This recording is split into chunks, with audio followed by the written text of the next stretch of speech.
Hello everyone, कैसे हैं आप सभी।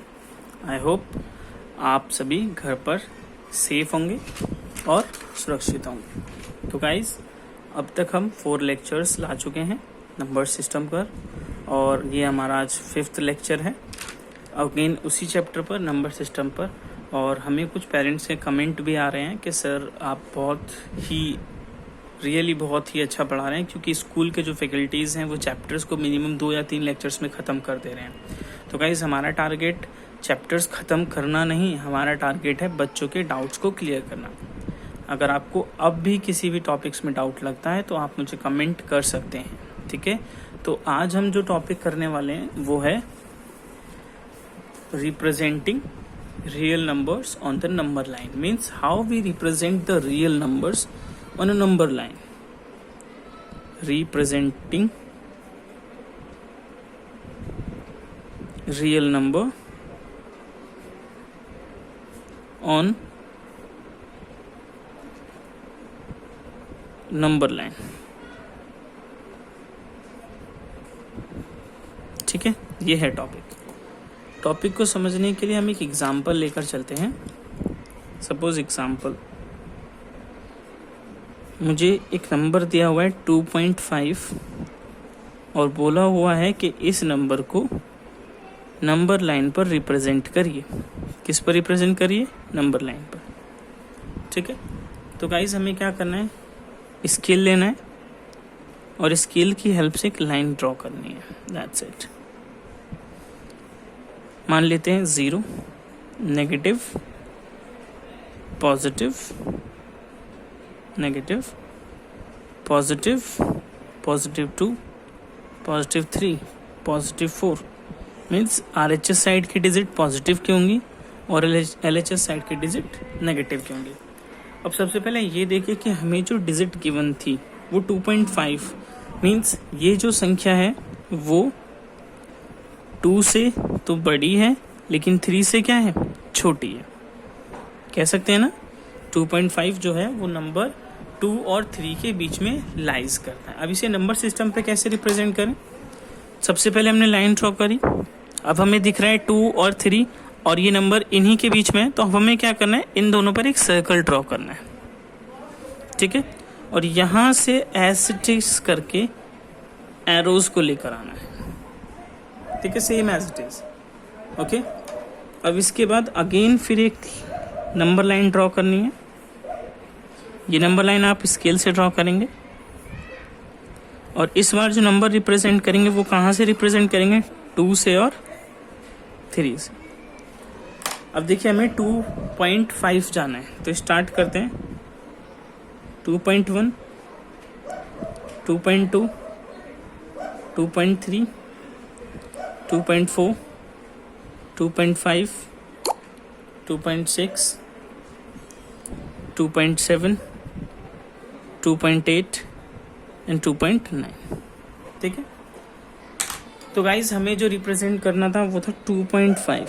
तो आप ध्यान से देख रहे हैं 2.5 रिप्रेजेंट हो रहा है, तो यही है मेरा 2.5 का रिप्रेजेंटेशन। किस पर? नंबर लाइन पर। ऐसे करके ये नंबर बढ़ भी सकता है। अगर ये नंबर सपोज 2.51 होता, कितना होता? 2.51। तो मैं अगेन यहाँ पर इन दो को सर्कल करता है, किसको? 2.5 और 2.6 को। क्यों? क्योंकि नंबर 2.5 से बड़ा है और 2.6 से छोटा है। और फिर से मैं एज इट इज ड्रॉ करता और एक नंबर लाइन ड्रॉ करता, जिस पर मैं इस बार यहाँ से स्टार्ट करता 2.5 और 2.6, और पहली डिजिट होती मेरी 2.51 और ये पॉइंट रिप्रेजेंट करता मेरा 2.5 नंबर को, ठीक है। आई होप आप समझ पा रहे हैं। बेटा, स्टार्टिंग देखना है कि नंबर कितनी डिजिट से बड़ा है, आप उन दोनों के बीच में उसको लाई करेंगे, फिर एक और नंबर लाइन ड्रॉ करेंगे, फिर एग्जैक्ट चेक करेंगे कि वो 2.5, 2.3 कितना है। तो और ध्यान रखेंगे ये जो गैप है हर यूनिट के बीच का, वही क्या होना चाहिए? इक्वल होना चाहिए। आप इसे स्केल की हेल्प से भी ड्रॉ कर सकते हैं, ठीक है। और गैप इक्वल ही होना चाहिए हमेशा, और जहाँ पर आपका नंबर मिल जाए आप उसे इंडिकेट कर सकते हैं और एरो करके लिख सकते हैं कि दैट इज 2.5, 2.5.1, ओके। तो ये था आज टॉपिक। देख रहे हैं आप, सेम इस कुछ ऐसे एग्जाम्पल्स हैं, आप इजीली सॉल्व कर सकते हैं इनको, ना हो तो आप मुझे बताइएगा, ठीक है। तो मैं कुछ आगे की तरफ चलता हूँ, कुछ और एग्जाम्पल्स देखते हैं। चलिए तो अब देखते हैं एग्जाम्पल नंबर 13, पेज नंबर 19।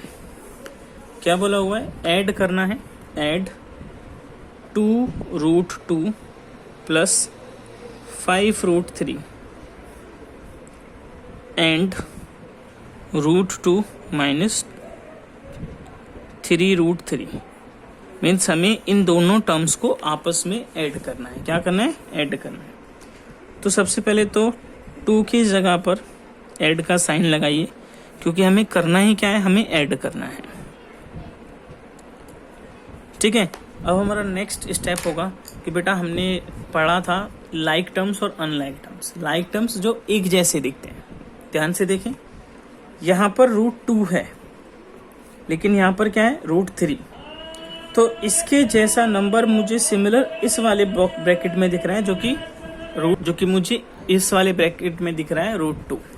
तो गाइस मैं ऐसे लिख सकता हूँ 2√2 क्या साइन है, प्लस किसके साथ, √2 के साथ। ओके, नेक्स्ट ये वाला साइन, प्लस का साइन ये। अब देखिए यहाँ भी √5 है और √3 और यहाँ भी √3, तो इस डिजिट को मैं किसके साथ ऐड करूँगा, 3√3 के साथ। तो मैं क्या लिखूँगा, 5√3 प्लस और माइनस क्या होते हैं, माइनस होता है 3√3। ओके, ध्यान से देखें, ये 2 रूट हैं, मतलब √2 2 टाइम्स हैं, और ये कितने टाइम्स है, सिंगल टाइम्स। तो हम ऐड कर सकते हैं क्या, 2 और 1 3, √2 को एज इट इज लिख देंगे। क्या हो गया, 3√2, मतलब √2 के 2 और √2 का 1, तो कितने हो गए, 3√2। अब यहाँ पर देखें प्लस और माइनस है, 5 में से 3 जाते हैं तो 2 बचता है, और डिजिट हमेशा, साइन हमेशा बड़े डिजिट का लगता है। तो आप देख पा रहे हैं इसमें जो साइन है वो किसका बड़ा है, 5, तो +5 और साथ में क्या आएगा, √3। तो हम बोल सकते हैं कि हमारा ऐड करके जो आंसर है वो है √3 प्लस 2√। कोई दिक्कत है यहाँ तक? आई थिंक आप समझ पा रहे होंगे। नहीं समझ पा रहे तो यहाँ से एक और स्टेप होता है, वो और ध्यान से देख सकते हो सके आपको वो समझ में आ जाए। बेटा जो सिमिलर टर्म्स है उनको एक साथ लिखेंगे सबसे पहले, और साइंस का ध्यान रखेंगे, साइन किसी का भी चेंज नहीं करेंगे, अकॉर्डिंग टू ब्रैकेट चेंज होगा। अब देखो यहाँ पर अगर √2 को कॉमन लिया जाए, किसको कॉमन लिया जाए, √2 को, तो क्या बचेगा, 2 बचेगा, प्लस यहाँ पर क्या बचेगा, 1। समझ में आया, क्या कॉमन लिया था, √2। अब यहाँ पर कॉमन अगर √3 लिया जाए तो क्या बचेगा, 5 माइनस 3। अब 2 + 1 3, ब्रैकेट खुला, √2 आ गया, प्लस माइनस 5 में से 3 गए 2, √3 आ गया। तो देख रहे हैं आप, या तो आप ऐसे कर लें या आप डायरेक्ट कर लें, दोनों से आंसर हमारा क्या आ रहा है, सेम आ रहा है। बस इतना ध्यान रखिएगा कि लाइक टर्म्स, हमेशा लाइक टर्म्स को एक साथ रखना है जो एक जैसे दिखते हैं, ठीक है। तो ये था ऐड। अब हम आगे चलते हैं, अब हम कर रहे हैं एग्जाम्पल नंबर 14। तो देखिए कुछ एग्जाम्पल है, मल्टीप्लाई 6√5 बाय 2√5, मतलब 6√5 को मल्टीप्लाई करना है 2√5 से। ओके, चलिए ध्यान से देखते हैं। 6√5 मल्टीप्लाई होगा 2√5 से। तो पहले से ये देखते हैं, 2 × 6, ओके, फिर √5 × √5, 6 2 जा 12। और जब बेटा कोई भी 2 डिजिट रूट में होती हैं, √a × √a, तो ध्यान रखिएगा हमेशा क्या हो जाता है, जब हम इंटू करते हैं तो इसका स्क्वायर हो जाता है दोनों का, तो स्क्वायर से रूट कैंसिल हो जाता है और वही डिजिट बचती है जो अंदर होती है। तो सेम इस केस में 5 √5 इंटू होंगे तो रूट का स्क्वायर होगा, स्क्वायर से रूट कैंसिल, तो बचेगा क्या, 5, और 12 5 चाहे कितना होता है, 60 होता है। कितना होता है, 60। आई थिंक आप समझ पा रहे हैं, बहुत ही सिंपल मेथड, बहुत ही सिंपल। चलिए नेक्स्ट करते हैं एग्जाम्पल 15। इस बार हमें डिवाइड करना है 8√15 बाय 2√3 मीन्स हमें 8√15 को डिवाइड करना है 2√3 से। किससे? 2√3 से। अब ध्यान से देखा जाए, अगर मैं √15 को 3 × 5 ऐसे लिख दूं, क्योंकि 3 5 जा 15 तो कोई प्रॉब्लम नहीं होगा, अपॉन √3। नेक्स्ट स्टेप 8, अब दोनों को अलग अलग लिख दिया जाए तब भी कोई इशू नहीं होगा। तो √3 से √3, 2 से 4, 2 जा 8, तो आंसर क्या बचा? 4√5। ये है हमारा आंसर। अगर नहीं समझ में आया तो फिर से देख लो, मैं यहाँ पर बता देता हूँ। हमने क्या करा, हमने √3 अलग रखा, √5 अलग, डिवाइड कर दिया √3, तो 3 से तो 3 कट गया, ठीक है। और 2 के टेबल में 4 आता है, 8 4 जाए 2 4 जाए 8, तो बचा क्या? 4 × किसके साथ? √5 के साथ। ओके, चलिए आगे चलते हैं। चलिए बेटा, आगे एग्जाम्पल या आगे एक्सरसाइज करने के लिए हमें कुछ रूल्स पढ़ने पड़ेंगे। क्या रूल्स हैं? सबसे पहला रूल, अगर कोई 2 डिजिट रूट में होती हैं, जैसे √A/B, तो मैं इन दोनों को सेपरेट करके लिख सकता हूँ, √A √B। कैसे? जैसे सेम अभी पीछे एग्जाम्पल में मैंने √3 × 5 था, तो इन्हें सेपरेट करके लिखा था √3 × √5। तो हम ऐसे भी लिख सकते हैं और इन्हें वापस से एक साथ भी लिख सकते हैं, ठीक है। सेकेंड रूल, अगर कोई डिजिट रूट में है और दोनों डिवाइड में है, जैसे √A/B, तो मैं इन्हें √A और √B भी लिख सकता हूँ, ठीक है। फॉर एग्जाम्पल √7/3, तो मैं इन्हें अलग करके भी लिख सकता हूँ, क्या? √7/√3। आई होप समझ पा रहे हैं आप रूल्स। थर्ड रूल है हमारा, √A + √B bracket √A - √B, ठीक है। तो आपको याद होगा, अगर आपने एक फॉर्मूला पढ़ा हो, A + B, A - B क्या होता है? A² - B²। तो सेम यही, जब इन दोनों का स्क्वायर किया जाएगा, किसका? एक डिजिट का, √A का स्क्वायर माइनस √B का स्क्वायर। और ये अभी मैं आपको बता चुका हूँ, जब 2 डिजिट का स्क्वायर होता है तो रूट से स्क्वायर से रूट कैंसिल हो जाता है।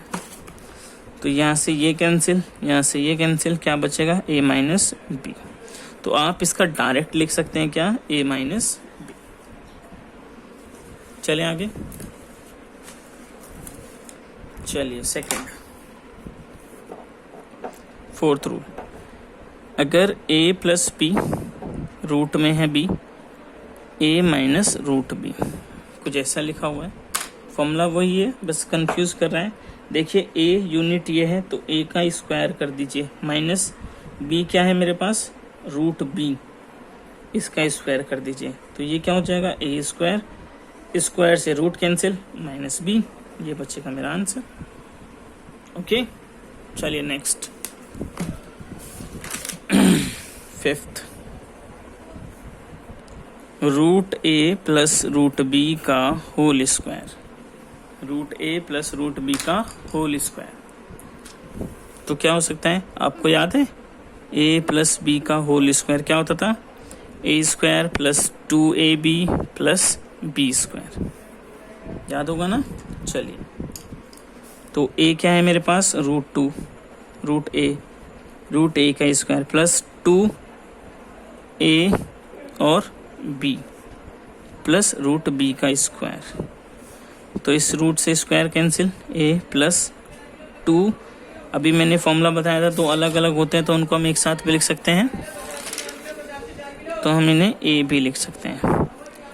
रूट से ये कैंसिल, क्या बचेगा? B, ठीक है। चलिए आगे, 6 root A plus root B root C plus root D. बेटा अगर इनके ब्रैकेट के बीच में कोई साइन नहीं होता तो ध्यान रखिएगा ये इनटू करने के लिए कह रहा है। अब ये चारों ही डिजिट एक दूसरे से अलग है, मैं एक बार और साफ लिख देता हूँ। Root A plus root B root C plus root D. हमें क्या करना है, हमें एक डिजिट को लेना है और सभी डिजिट्स के साथ सेकंड ब्रैकेट के साथ इनटू कर देना है। अगर मैं ए के इंटू सी के साथ करूँगा तो मैं लिखूँगा ए सी।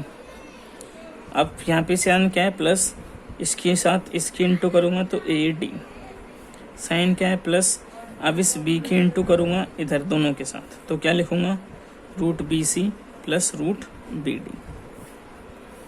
समझ में आई ये चीज़ें? अगर आप इनको समझ पा रहे हैं बेटा तो अच्छे से अगले एग्जाम्पल्स कर पाएंगे आप इजीली। देख रहे हैं एग्जाम्पल 16, ये मैं आप लोगों को होमवर्क दे रहा हूँ जिसे आप घर पे ज़रूर करेंगे। कौन सा होमवर्क है? एग्जाम्पल 16। ठीक है, ये होने के बाद फिर आप जाएंगे एक्सरसाइज पर और इसका क्वेश्चन नंबर 2 आप करेंगे। क्या करेंगे? Question number 2। क्वेश्चन नंबर 1 मैं अगली क्लास में कराऊंगा। ठीक है, आज मैं क्वेश्चन नंबर 5 का टॉपिक और करा देता हूँ जिससे कि आप ये दोनों क्वेश्चंस इजीली घर पे कर सकते हैं। चलिए अब हम करना सीखेंगे रेशनलाइज।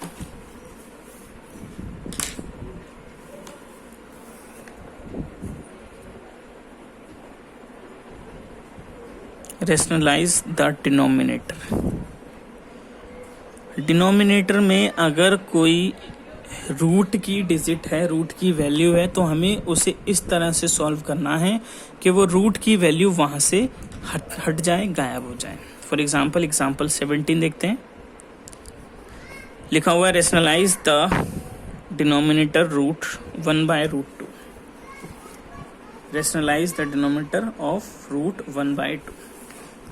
सॉल्यूशन देखें, करना क्या है, कैसे करना है सॉल्यूशन। आपको कुछ नहीं करना है, जो भी डिजिट आपको डिनोमिनेटर में दे रखी है उसको सेम एज इट इज दोनों साइड पर इनटू कर दीजिए, डिनोमिनेटर में भी और न्यूमरेटर में भी। ये सिंगल के साथ है, अगर इसमें कोई साइन आएंगे तो मैं अलग एक और एग्जांपल भी कराने वाला हूँ, लेकिन सिंगल ध्यान रखिए, अगर सिंगल होगा तो एज इट इज इनटू कर देंगे।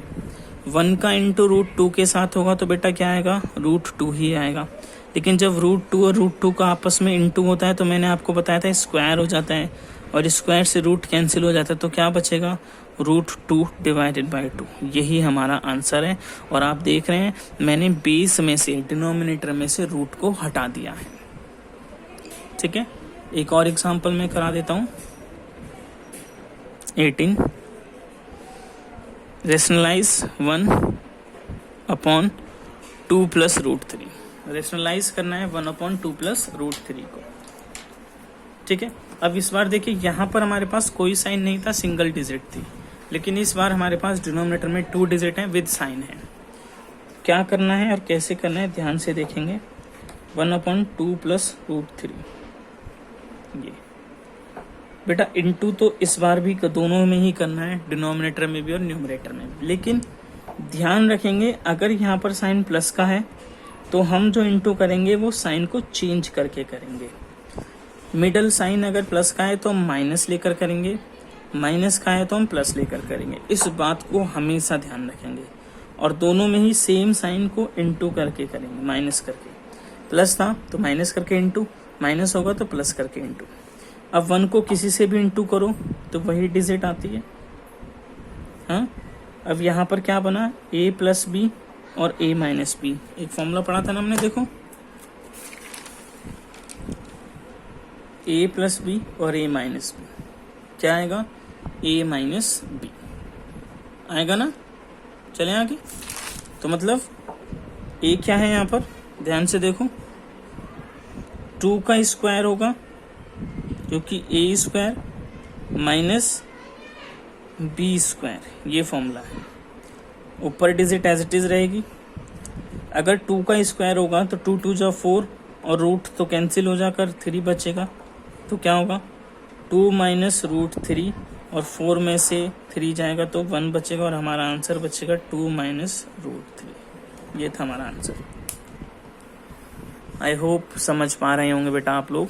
ठीक है, बस आपको कुछ नहीं करना है, कुछ एग्जांपल्स 19, 20 आप करेंगे और एक्सरसाइज का 1.5 का क्वेश्चन नंबर 5 भी आपका ही है। ठीक है, अगली क्लास में मैं आपको इसका फर्स्ट क्वेश्चन और ये नेक्स्ट लॉज और रूल्स बचाकर इस चैप्टर को ख़त्म कर दूंगा। ठीक है, आई होप आप समझ पा रहे होंगे, एंजॉय कर रहे होंगे। अगर एंजॉय कर रहे हैं, अच्छा समझ रहे हैं तो लाइक करें, शेयर करें और अपने फ्रेंड्स को भी बताएं कि भाई ऑनलाइन क्लास चल रही है, आप उसे ज्वाइन कर सकते हो और बिना किसी कॉस्ट के। और आई होप आपको पता होगा कि कैसा पढ़ाया जा रहा है, जैसा आपको लग रहा है आप ऐसा बताएं और जितना ज़्यादा शेयर करेंगे उतना ज़्यादा अच्छा होगा। Thank you. और एक बात, घर पर रहें, सुरक्षित रहें और अपने आप को कोरोना वायरस से बचा कर रखें। हर टाइम अपने हाथों को सैनिटाइज करते रहें या किसी भी साबुन से उसे धोते रहें। Thank you.